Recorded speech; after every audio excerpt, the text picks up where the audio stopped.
నమస్తే అండి. మీరు శత్రువుల బారిన పడి మానసికంగా కృంగిపోతున్నారా? దేహబలంతో వాళ్లను ఓడించలేకపోతున్నారా? అయితే క్షుద్ర మంత్రాలతో వాళ్లను బంధించి వాళ్ళు శాశ్వతంగా కృంగిపోయేలా, కృషించిపోయేలా చేయవచ్చు. ఈ యొక్క నిమ్మకాయపై 4 మేకులను నలుమూలలుగా అష్టదిగ్బంధనం చేసి వాళ్ళ యొక్క బొమ్మను గీసి దానిపై మనం ఇక్కడ సూదులను పొడుస్తూ ఉంటే వాళ్ళ గుండెల్లో కత్తులను దించినట్టే.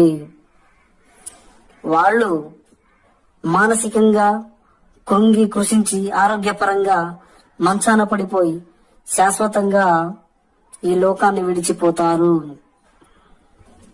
దీనికి భేతాళ శత్రునాశన మంత్రం 3 రకాలుగా ఉంటాయి.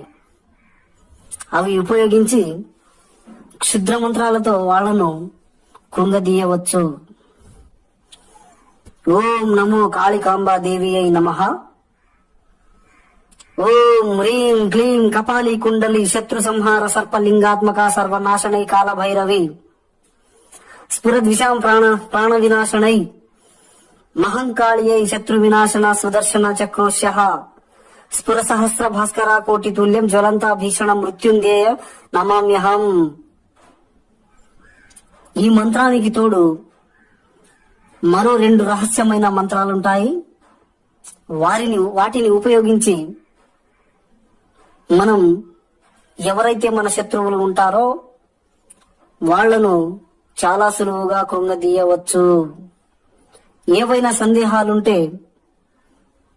స్క్రీన్ పై కనిపిస్తున్న నంబర్ ని సంప్రదించండి. గురువు గారు మీ సందేహాలను చాకచక్యంగా చాలా తేలికగా వివరిస్తారు.